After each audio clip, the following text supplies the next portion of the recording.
Hello, everyone. Welcome to Monday Night Roundup here on Blood Bowl Live. Here to go through all of the week's fixtures from the last week in the ADBBL. We're into playoffs now, so roundups get shorter because we start. We have less games to talk about, but we've got six games, six games coming your way today from the first round of the playoffs. Joining me, as always, is Mr. Scott Bryant. Scott, hello, sir. Good evening, Christopher. Evening, sports fans. And joining us also, as always, is Mr. Tom Hovell. Tom, hello. Hello, how you doing? Very good. Very good. Well, let's dive in then, shall we? Shall we just fly straight into the first game of the week, which we're starting off in the World of Old World Alliance, and we are diving straight into the Champions Trophy, where the Hudal Hellions took on the Doombringers, and it was a 2-0 result for the Hudal Hellions.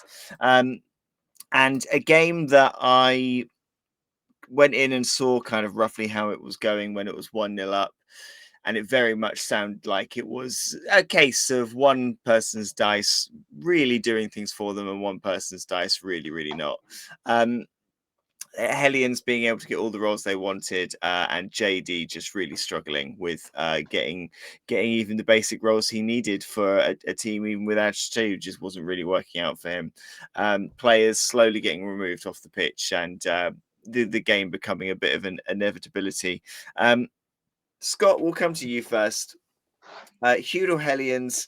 Scott has said multiple times that he does not enjoy playing this Old World Alliance team, does not enjoy playing Old World Alliance. I second him. I think they're rubbish. But he's doing okay. He's through comfortably to playoffs. He's got a 2-0 win in the first round, and he's getting a decent amount of SPP on the way. So clearly it's not all that bad in the world of OWA for him. No, Scott seems to be playing it very, very well indeed. Just a reminder to everybody in chat as well. No, you don't have to be called Scott, Tom, or Chris to be able to play in the ADBBL. That is just purely coincidental. Mr. Phipps has been doing really, really well, despite his, absolute levels of detestment for this particular team.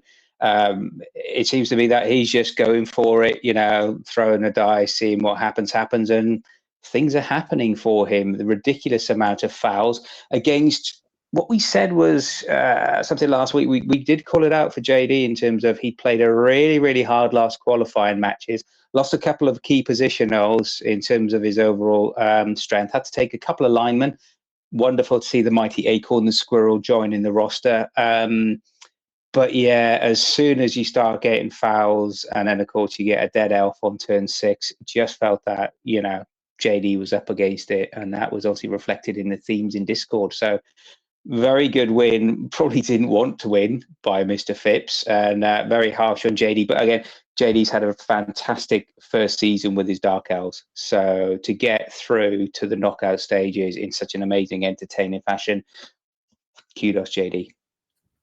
Tom, it's tough for JD this one because it's the first time that he's got through to playoffs without the need for a wild card. So and even points wise, it's his best season that he's ever had. He's come up against a really a seasoned coach in Scott. Scott knows what he's doing with any team that he comes up with. So it was a tough draw for JD to get. How now I know JD's not redrafting this team. I know that he's bringing a different team next season. So how do you kind of change that mindset? Because suddenly you don't need to protect anyone. Suddenly it's just, if I protect players and I don't go for it, then why did I protect them? So how do you kind of change your mindset when you get into playoffs? Yeah, strange that he's not redrafting them, because I thought he's played exceptionally well with them all season, and they seem to be his team so far up until now. I don't know what he's going for next, but it's going to be quite tricky potentially to get back in a different mindset. Like you say, Corn. It's Corn, is it? It's Corn, yeah. It'll be cool. It's very different, isn't it? Yep. JD's first love, Corn. There's love, is it? It's corn, was it? Ah, okay. But I was just wondering whether, you're quite right. I would have just gone out and just thrown caution to the wind. Apart from the fact that I think his runner killed itself leaping, which was a shame. And I want to know, what's the secret to doing all this fouls without getting sent off? Every time I foul, as you'll see in my game, I roll doubles. So how are they not rolling doubles? And I think equally, that's. fouling with I think that. Acorn the Squirrel as well. He fouled with Acorn Squirrel rather than using a Dauntless or something. Oh, I suppose it's because if he's up against halflings, they're the same. No, Acorn's what? Strength 1. Yeah, but I think the fact that Scott was fouling with his halfling hoper who's got sneaky git, so that always gives you that guarantee that you can get through the armor roll. Well, you won't get sent off. You still got to get through the armor roll. Okay, fair enough. I did wonder what was going on when I looked at it and I saw that some fouls were coming in from Acorn. Slightly, I was a bit confused, but I think, the halfling is tricky, isn't it? Because Old World have the halflings, humans have the halflings as well, and when you're not throwing teammate with them, they can be a bit of a liability because they're quite slow and their armor's lower, So it is kind of, what do you do with them? And I guess actually the idea of just having a halfling that kind of follows your team around in the background, hops into the important situations and just gets a kick in for a foul, and Scott clearly used it to some level of looking at it. I don't think he got any actual casualties. Oh, there was a dead elf, I think, possibly from a foul in less than. No, that or was that the that leaping left. elf? Okay, Yeah, that was the so other than improving his stats, maybe it didn't do a lot, but it does, I guess, for your opponent, it does give you another threat, doesn't it? That you've got this little guy running around ready to put the boot in whenever they want to.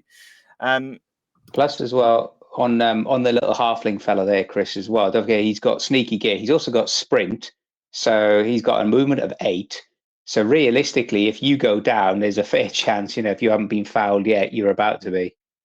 So it gives you, it's not the nice thing to see one of your star players go down, then also this little halfling turns up and ruins your day. He's put him as most dirtiest player team.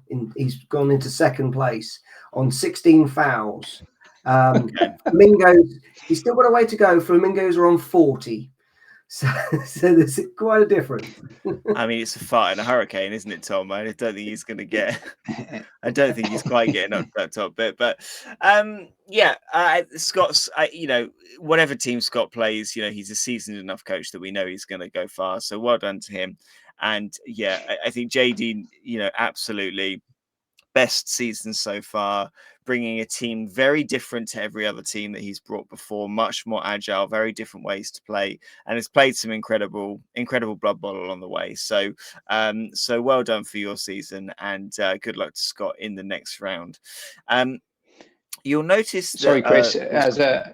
Chris, if I just as a fellow OWA coach, as this, are you taking any lessons from this? Because obviously, we're going to come to your match. Are you taking any learnings from how Scott is developing and managing his team? No. Or no, fair enough. That's just in case there was any uncertainty. Just no. Should we say that we set a target for our charity to see if we get a certain amount of money? Scott has to redraft his Old World team. I wouldn't wish that on anyone, regardless of the donations. That's how much I've enjoyed them. Speaking of my Old World Alliance escapades, we get to this game 3-3 against the Gnomes. For anyone who isn't aware, the game did go to extra time and then to a roll-off, which I won 3-1 on the roll-off.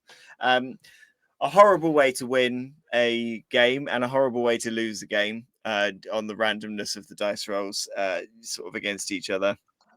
And this game was The weirdest league game I've had for a considerable length of time. John did very well in the first half to get the ball and run in to get the touchdown. I managed to equalize at the very end of the first half on turn 8.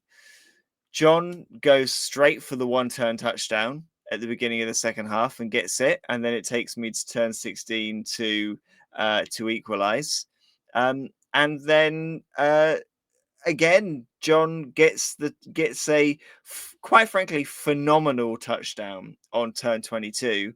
And the only reason I equalized quite so easily on turn 24 is that he didn't have any players left on the pitch. He only had 3 on the line, and I could very quickly get away from them. So it was an incredible match against John. And before I hand over to you two to grill me on whatever you want to ask, I will just let you know the play that kept John in the game.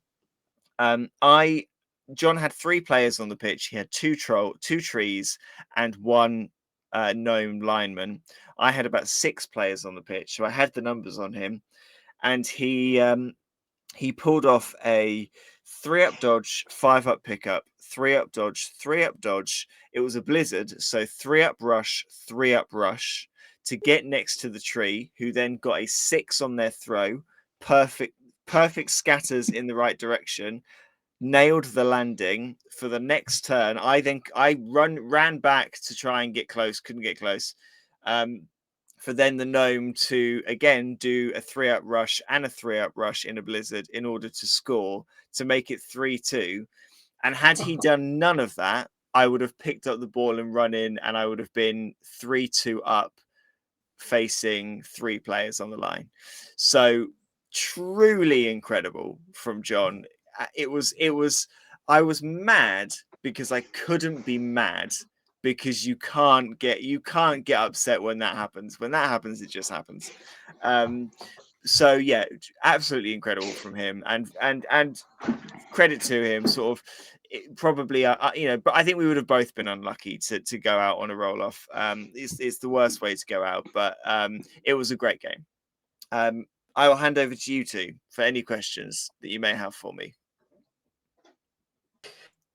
So this is, how many times have you played gnomes?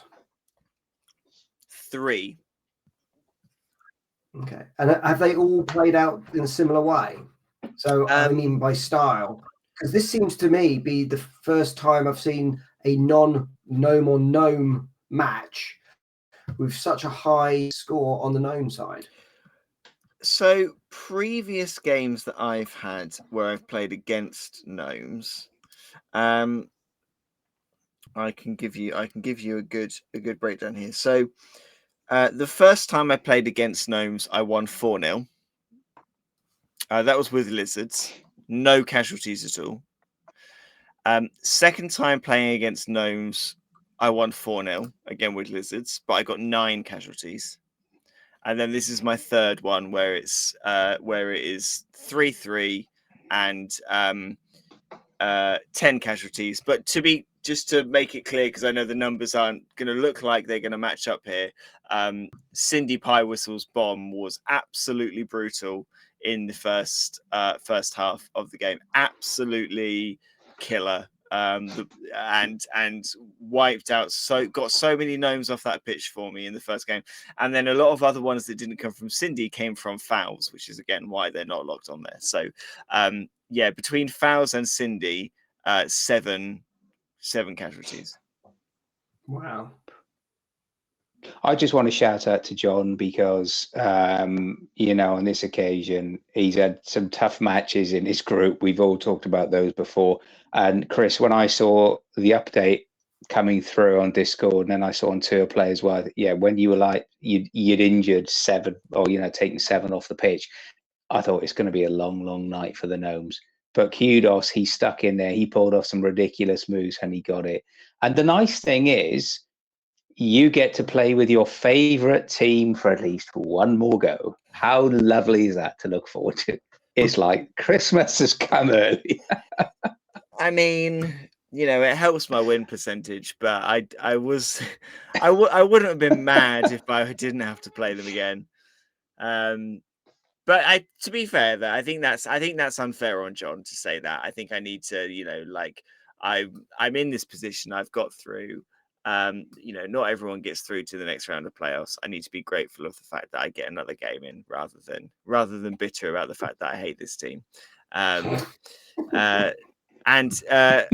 if there's any lesson to take from this for John to take, or from anyone to take, especially when you're taking a stunty team, when you're taking a team that has the option to throw teammate and stuff like that, even with 3 players on the pitch, yes, you need some nonsense and you need some luck, but you can turn the game, because this should have been, as soon as we went into extra time, this should have been an absolute done deal for me, and it wasn't. And I was on the back foot because of one moment of brilliance, which is a moment of brilliance that you can only do as a stunty team. So you know, if there's anything to take from this, it's, especially when you're stunty, your players are disposable and the game is never over. Like, you can I think always... it just shows. I think the telling number on that, if we look at tour play, is it was 3-3. Yeah, 10 casualties to 3 in your favour, and yet John gets more SPP than you do. Yeah. Yeah. This is why we love this game. Well, that so yeah, a victory for me there on the roll-off. Roll-offs, some people love them, some people hate them. They're tricky things, but games have to be decided somehow. You will notice that the next game is the Gilded Knights of Cerulean versus the Inglorious Pustards. We're not going to go to that game because it is not finished. They got to 1-1 at full time. Nick had to go, so they didn't manage to finish the game. They're going to play the round of extra time, the half of extra time, another day to try and resolve that game. So we're not going to cover that now. We will loop back to that one another time. Instead, Chris, sorry, just as an admin, can you go in and stop the timer, because the timer is still going at 8 hours 22. Only they can go in and stop the timer. Me and Scott okay. are not able to, so it may just keep running for another week. Yeah, let's see how long it goes. I think at 24 hours it loops round. I don't think it counts days. So I think at 24, so it could be when the game is actually finished, it looks like it only took half an hour. We have no idea. So we're going to skip past that game, and instead, Mr. Hovel, we are going to land firmly at your door. Time for therapy. I will hand over. I'll hand over to you, Tom, to tell us what happened here. Yeah. So first of all, congratulations to Tom Huns. He is a formidable opponent. I did mountains of homework, and just for the kids out there, it doesn't work. Don't do homework. Just go in and start rolling dice and see how it goes. That's kids. That's my new homework. Don't do homework. Just roll dice. There you go. There's a t-shirt straight there. But I thought the worst thing was I went with some potential tactics, and I thought I won't be too full on. I'm always the one that always runs all the team forward and gets battered. So I was playing it safe. I received the ball. I collected it up, caged up right on the halfway line, and then I got taught a lesson. Basically, I tried to. My first thing was I thought everything's going my way, because by turn 4 I hadn't really moved much from the halfway line, but I was focusing my attention on his guard blocker. Managed to actually knock them, injure them out. And then I realized he's got an APOC, so we're straight back into the reserves box. So I was like, oh, great. And then I fouled, and as you can tell by my fouling, I get sent off straight away. So every time I foul, I always roll doubles. I don't even know why I bother. And then my dice really started to let me down. And again, Tom, as I've said before, he's a fantastic player. I need to learn his tactics. The way that he surrounded the cage and positioned his players using hit and run. First time I've ever seen someone successfully use it repetitively, using hit and run to maximize distance and movement and squares. It was an art form. But then I started trying to throw halflings and just dying horrendously. Well, no, they didn't die. They just fell over next to a bloody Amazon linewoman who picked up the ball and ran it in on my own last turn for the end of the first half. My ogre boneheaded every 5 minutes. So literally that meant that the nice big block in the middle was just an easy walk around for his Amazons. I just was failing. I rolled a 1 on the bonehead for a critical point at the end of the second half. Had to use a re-roll, so I had to do the loner re-roll, past that, and then rolled a 1 again. That's the kind of love it. That's proper Blood Bowl coaching there, isn't it? And at that point, owner Scott officially declared that my dice were shit, and that was it. It was just like game over. But well done to Tom. Fantastic game. So I have to say, Tom, when the draw came out, I did think you had one of the hardest draws, because Tom had an incredible group stage and racked up so many skills, so many SPP. I mean, if we have a look at his roster, block guard, block tackle, block accurate, block like this, he's put and he's weighted but got so many skills. He's stacking up SPP on players that he hasn't spent. I do think you had the most difficult draw. How are you feeling after that game about your humans? Are you feeling confident with them? Are you seeing a redraft here? Has this game put you off, or like in the grand scheme of the season, you're thinking, no, these guys need another week? It's just, yeah. I had to go home and have a long, hard stare at the bottom of a wine glass for a long time. No, apart from that, the positive side is the humans. I would highly recommend for someone who wants to have a team that you can take each turn differently. It's a really interesting, fun team to play. You can spin and change. You can be a blocky team. You can be a relatively agile team as well. They are a difficult team to master.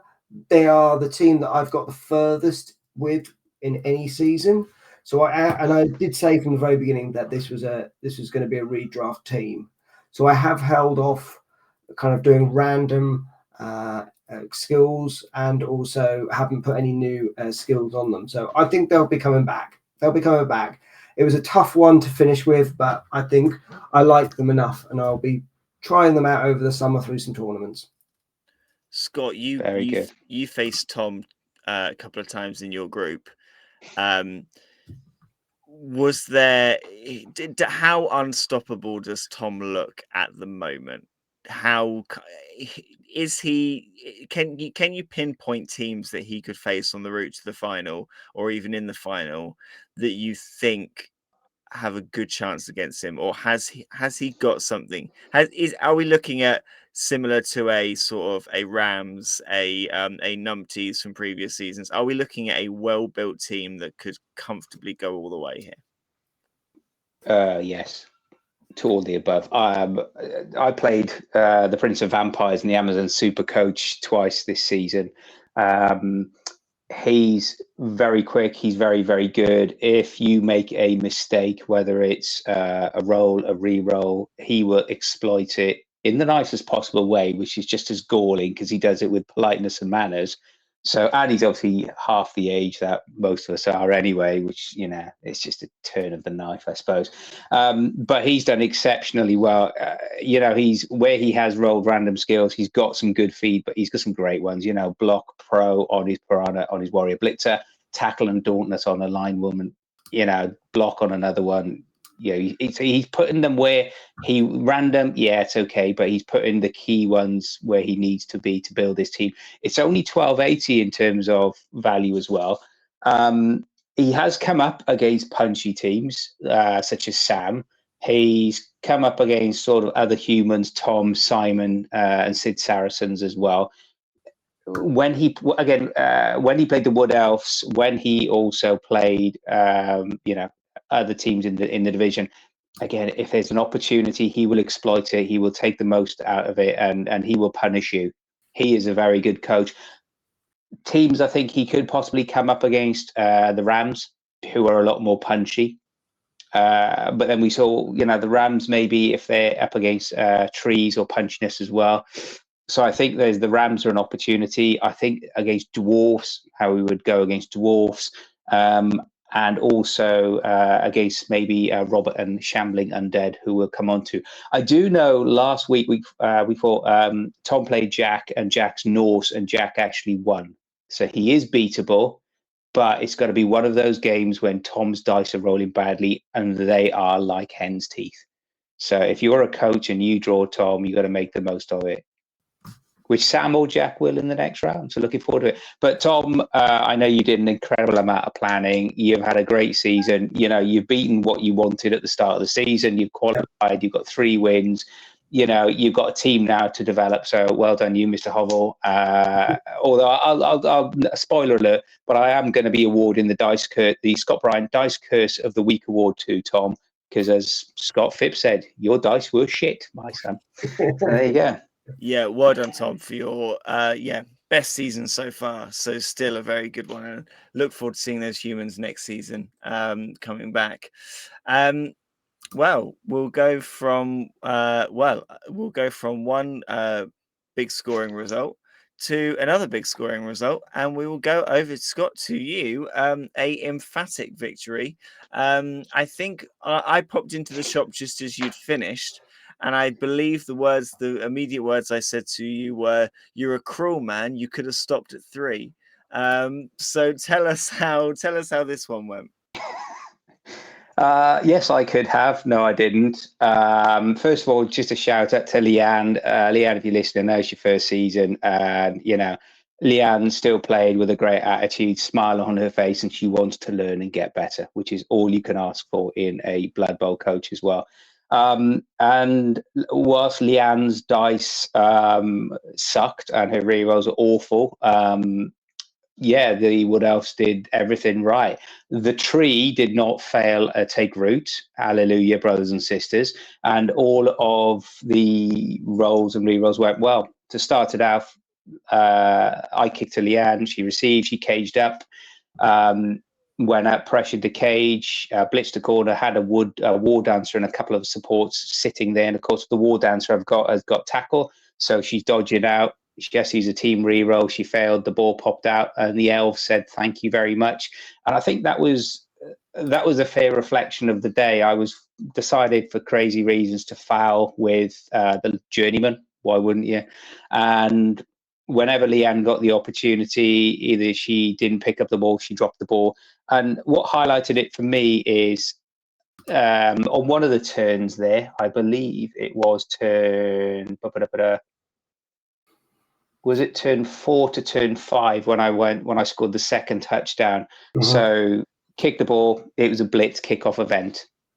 So elves being elves, there was a gap, and the elves just went, "Yep, just stand under there. Thank you very much." And even though they didn't catch the ball on a 3-up, believe it or not, the next turn they just sort of did a couple of punches, pick up, and off they go, and it's 2-0. So that was my blitz. And then when I received at the start of the second half, kickoff event, Leanne rolled a blitz. Great. Leanne brought some Amazons through because I think I had someone off. OKO decided not to come back, so she did a blitz, came through under the ball. Actually, if I remember, I'd been the crew on man Chris. I'd stacked heavy on one flank, so I left the opportunity. Leanne put her player under the ball and didn't catch it. And then, of course, because she didn't catch it, a Wood Elf just comes along and says, "Thank you, thank you, thank you. 3-up, 2-up dodge. I'll go, hand it to someone else and run halfway down the pitch out of the way." So yeah, the elves. And Leanne did do the greatest side cage of all her players at one point. So I did have to surf 3 of them. So it was just a question of get the win. And I'll be honest with you, coming into the match, I wasn't sure how it would go because I've had some awful dice rolls, as we've talked about on this season. And for me, it was I know, we know Blood Bowl, you can come up against other teams which you think you should win, but should don't necessarily get the win in Blood Bowl. So to use the sporting cliche, you can only beat what's in front of you. But Leanne was great about it. She's a great coach to play with. So hopefully she's got plans for vampires for next season. So yeah, it's all part of the learning curve. I will be doing everything I can to persuade her not to take vampires next season. I will be working my hardest for that. But Tom, it's when you've got a team like Wood Elves who can punish you. This is what I always find about playing against Wood Elves. Is that they can absolutely punish you for the mistakes you made because of how agile they are, because of how quick the war dancers and the catchers are. So especially if you are a bit more new to the game, it only takes one mistake and the elves can just pile onto you and there's nothing you can do about it. Yeah, absolutely. And I would also agree, do not take vampires. They were my bogey team last year. They're even worse. Stick with the Amazons, which you've got. They are very good, and you've now got a good team there. A number of them with block on them. So just a shout out there. But you're quite right. It's a very difficult team to play against, the Wood Elves. But congratulations, you've got through, Scott, on that one. And I just want to know who you playing, who potentially got up next. It's either going to be Jane and the Shambling, or it's not Shambling. Sorry, it's Necro, or it's going to be Simon again and Sid Saracens. Okay, but yeah. It's one of those difficult things where you played it well, but it does get that situation where you're playing a team with a coach of a different level to you. It gets a bit awkward sometimes. How was that? But by the sounds of things, it was done in good jest and everyone had a good time. Yeah.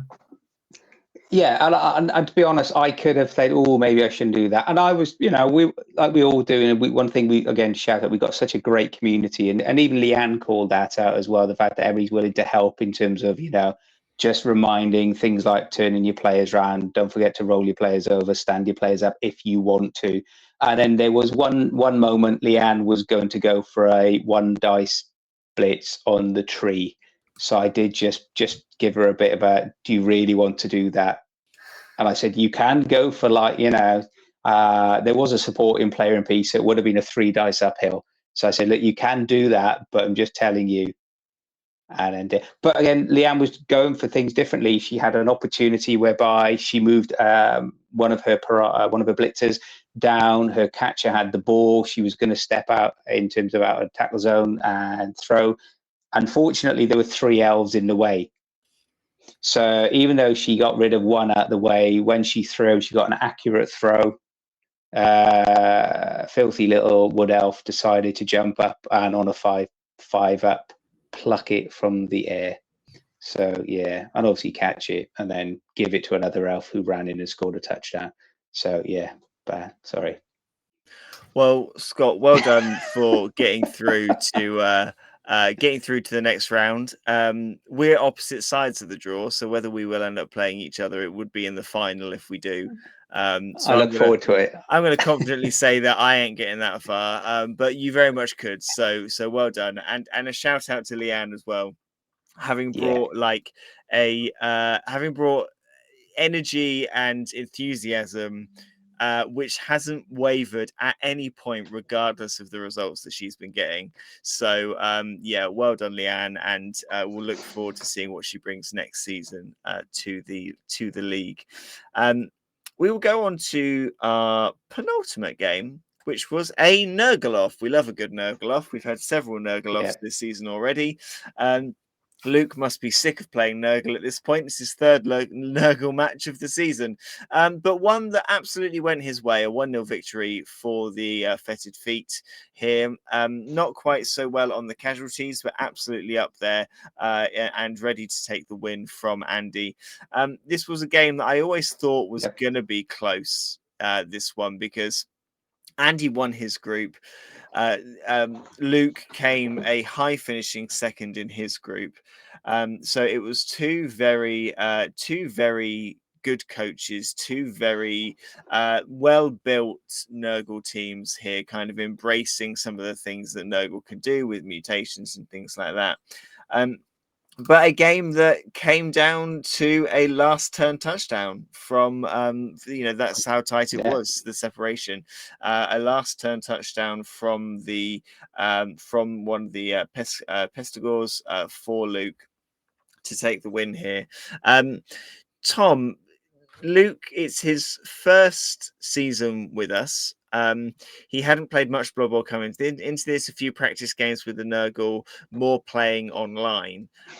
But he's come in, he had a very strong group performance. He's knocked out Andy, who, to Andy's credit, has got better and better with every season, and it's been his best season that he's ever had with us as well. So absolutely, as far as rookies go, we've got probably one of the best rookies in the league here, sort of getting the results and doing well. Yeah, absolutely. And he's been building that Nurgle team really well.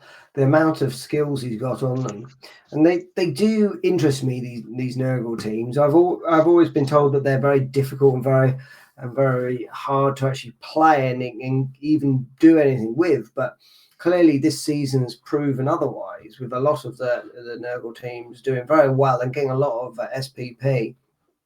So he's going up against Scott in the next round. And it's always nice to see a double Ropspawn MVP as well. Both Ropspawns got the MVP from each side. I think looking at it, I thought I'm thinking of a different game where a Rotspawn was annihilated. Not this game. I'm thinking of a different one. Because that would have hurt if your Rotspawn dies and gets MVP. That's always a bit painful. Yeah.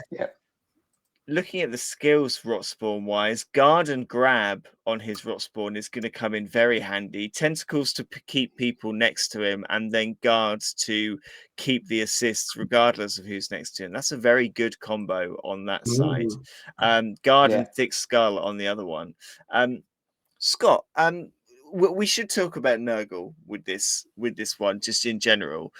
Have they been a team that's tempted you at all? I mean, you are.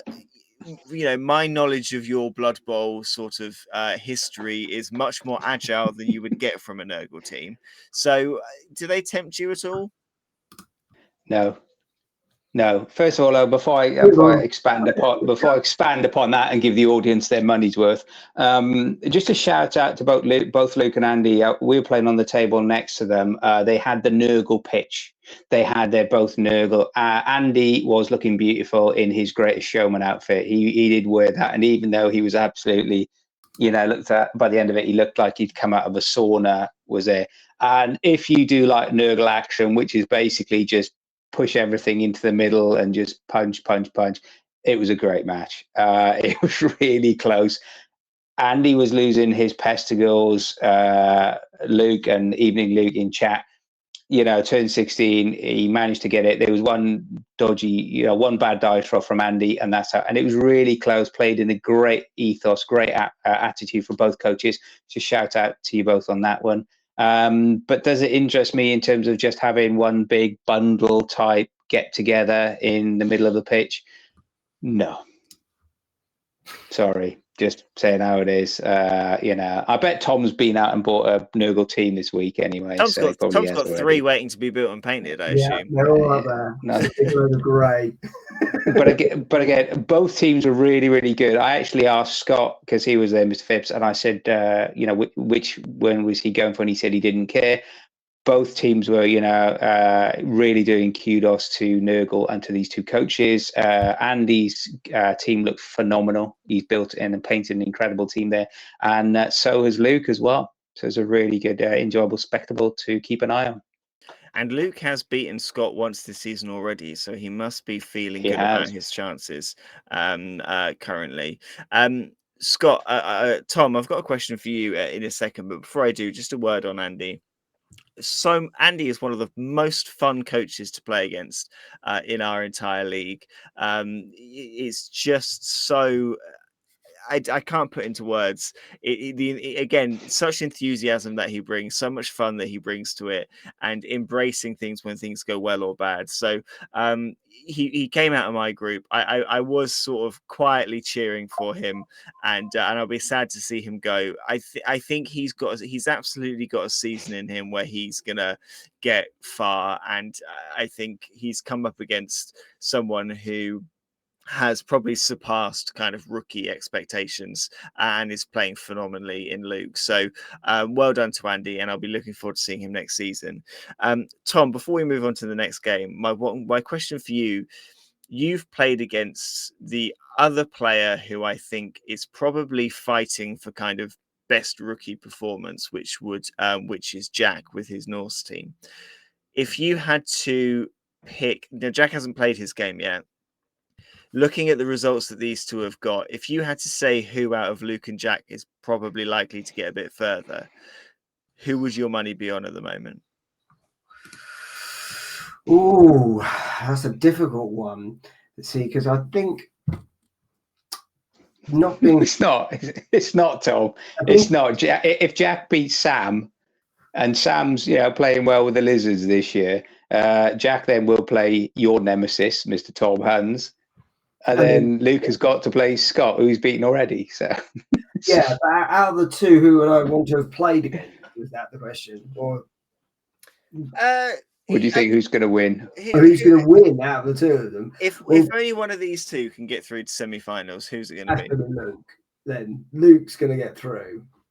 Because I know, but just from the game I just recently played against Tom's looking for that spot. Because when I asked him at the end of the game, are you going to redraft this team? And he goes, only if I don't win this year. So he's got his sights set on the final. He's got his sights set on that trophy. So no one's getting ready. So that's a terrifying thought, though, isn't it? To have those bloody Amazons redrafted. They're going to be like numpties too. Yeah, they will be. But I think if it was a pair off against this Nurgle team and Jack's Norse team, that would be a very interesting match. Because I think that Jack plays his Norse very aggressively, but very well and because that's how he likes to play them. And I think he hadn't had that experience with the teams he's played against so far. And looking at this Nurgle team with all that kind of block and a guard and grab and tentacles, I think that would be a whole new dynamic for him to understand and learn.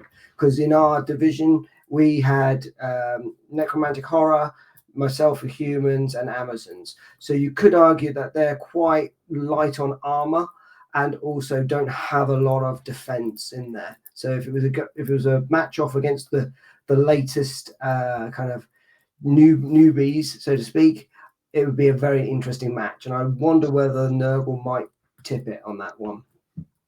Well, the only way that this season Jack and Luke will play each other is if they both get to the final. So no pressure, lads, but we'd like to see that. Luke is in the chat and has said that that Jack did beat him in a friendly. So who knows? Jack v Luke final could absolutely be an amazing one to see. We will go on to the last game, which I think where do I start with this one? I think on paper, you look at this game and you think it's probably the result you expected. And the thing I would say about Robert is when Robert is on a roll and when Robert's got the bit between his teeth and he's feeling punchy, on his day, he is unbeatable. And on this occasion, Robert went out for blood, and blood is what he got. Scott, we'll go to you because they were. I think your games overlapped a little bit. When I came in, you had finished, and Dave did not look like it was a game that he was too keen to drag on. Absolutely not going his way.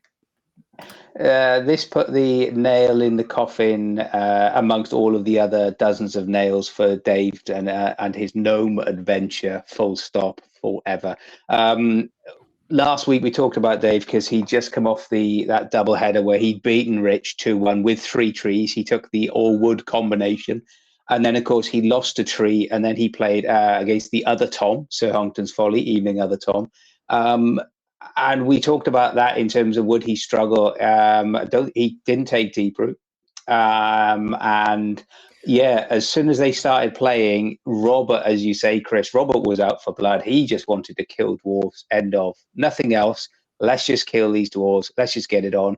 He did, if I remember rightly, though, at the beginning, he did have the sending off. Yeah, the lineman sent off anyway, but it didn't seem to matter. And if you look at it, the carnage, and if you look at how long it didn't take, so we mentioned the clock still going on one of the other matches for relevant reasons, but yeah, 36 minutes for Dave, and then Robert just about the hour. So it was a really tough day at the office for Dave. So Dave, if you're out there, if you want a hug, I volunteer myself and these two as well. So just that's what it feels like. Dave needs a hug, and just move on, Dave. Come on. I was told by Dave that there was some shenanigans before the game had even kicked off, that Dave had sacked enough people to take deep root, and Robert just said, well, that's fine. I will also sack enough people so that you can't. So before the game had even kicked off, there were blows being traded. I think, Tom, we can probably, well, I guess firstly for Dave, Dave had a great season last season, got all the way to the final with his redrafted lizards, came in with gnomes, and we know that gnomes are in uncharted territory. So I think getting out of the group stage is probably somewhat of a result, regardless. But we've been saying long enough that I think we can no longer say that Robert is going on under the radar. I think Robert is on this radar, and he can see what's ahead of him, and he's got as good a chance as any of these big players of going all the way. Yeah, absolutely. He's strategically been placing block on some of his key players. Both cool runners now have block. He's even got a mummy now with block, so he's clearly been saving up the points for that. He's got a white with tackle and mighty blow, and even the randoms have been working in his favour, so because he's now got a lineman with block. You're starting to, like you say, some of these well-oiled teams that have been coaches that have been doing this for several seasons, and doing extracurriculum on the online and stuff like that. They're starting to show their colours, but it's going to be a difficult one for him, especially if he's going up against either his brother or Rich in the next round. Well, he's beaten James twice this season already, so I think he'll be hoping for James in the next round, possibly to get through. Whether James can do something against Rich, we don't know. Scott, out of these, out of Robert's team, then we've got lots of sort of good, like Tom just said there, lots of patiently chosen skills, but also a skeleton with sure hands and block is some interesting randoms to get on one of your linemen. Where does Robert's team sit currently for you then? Is he sitting up there with Rich, with Tom, with Dave Rue, with those teams? Is he somewhere lower down? How far do you think he will go? At the moment, if you had to scale it, I can see Robert being, sort of just outside the top favourites. I see Tom and the Amazons, Rich and the Rams sort of favourites, and then just below them, Dave and Robert as well, both of the Shambling. We talked about how many skills Tom's got on the Amazons. If you look at this, for this, he has put block and the key skills on all his key positionals, the ghoul runner with block now, mighty blow tackle on the blitzer, block, which is the secondary, and the mummy. But when he has upgraded that lineman, the skeletal shuffle lineman, look down there on the page, he's got block, he's got sure hands. If you want to give someone your ball, thank you very much indeed. Not many people, I think I'm probably the only one who uses strip ball, but strip ball is not going to work against him. So basically, unless you're going to get a pow or a stumble against that guy, with that, and you got to get into a cage with him in the middle of, that's going to be a tricky day. But then he still has on that white blitzer 17 SPP, maybe get a third skill, or unless he's going for a stat bust. But in terms of what's he got, 195 in the kitty. If he needs to get something else, he does. And we know he's very canny and very savvy in terms of team management. You mentioned the deep root example there, Chris. So looking forward to seeing how Robert progresses in this one. But I think this is the biggest chance he's got for a while. I want to see Robert go far. I would love to see him make the top 4. He's got a very tough route to get there. Possibly looking at James or Rich, followed by Tom or Jack to get to that final place. So, but good luck to him. And I'm pretty confident that Dave will not be bringing these gnomes next season. I believe shambling is on his radar, so it'll be interesting to see how he gets on with those. A bashier, or arguably a bashier team, but less agile team than Lizards, which we know he did very well with. So well done, Dave, for a great season, and good luck, Robert, in the next round. That is our last game for the week. So it is time for us to pick our various accolades for the week. So where are we? Should we start with game of the week then? Various high scoring games here. Tom, what is your game of the week? I'd have to say the game of the week was actually yours and John's. The amount of kind of shenanigans going around, and just hearing that third touchdown for the Gnomes. You've got to take your hat off, quite literally take your hat off to John for that, all or nothing. Just don't give up. Just don't quit. Just keep going, kind of thing. So that one's my one. Fully agree with what Tom has just said. It's definitely the Gnomes and the OWA of the mighty Ranger duck type things, whatever you're calling them these days. Mighty Ranger duck type things. Yeah, what? You didn't get a single word of the team name. Have they got Ranger in the title now? Because you've changed it. Chris, you change it more than the weather changes. Come on. No, I'm not saying you've got security issues, but stop changing your bloody names. I think that was the best one. And I'll also put there my player of the week. I don't know if it's Yonka the gnome of the big critters. Sounds a bit like something from IKEA. I just bought a Yonka lamp. But no, I thought it did very, very well indeed. Just showed what you can do and how much fun you can have with gnomes, even though I bet Dave will probably want to stamp them into oblivion. Yeah, so that was my player of the week. And obviously Tom's got my dice curse of the week. So congratulations, Tom. Well done. Thank you. As a way to not to do anything but to pick my own game, my game of the week, player of the week, and bounty of the week are all coming from the 5-0 win from the Wood Elves.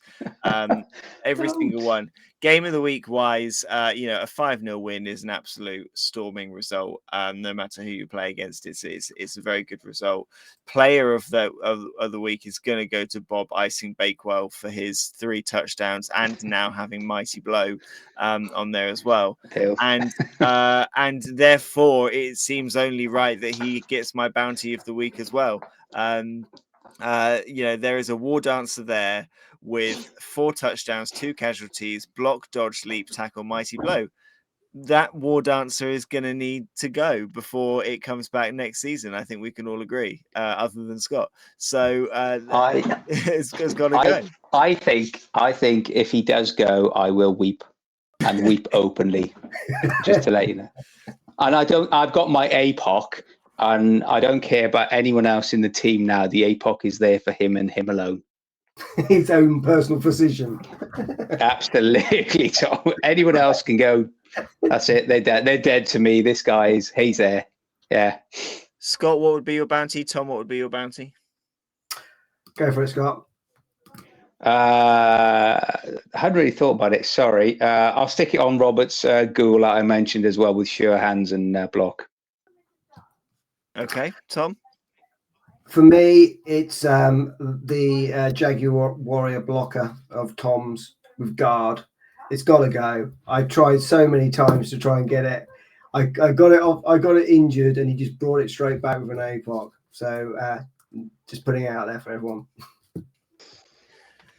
Incredible. Well, those were our games for this week. We'll have more games coming to you next week. We've got a few booked in. If you haven't got your playoff game booked in, please try and get it booked in as soon as possible. If you don't think you're going to get it booked in before next Sunday, please come to myself or Scott and just let us know so we can just make sure that we do the right thing when it comes to those games.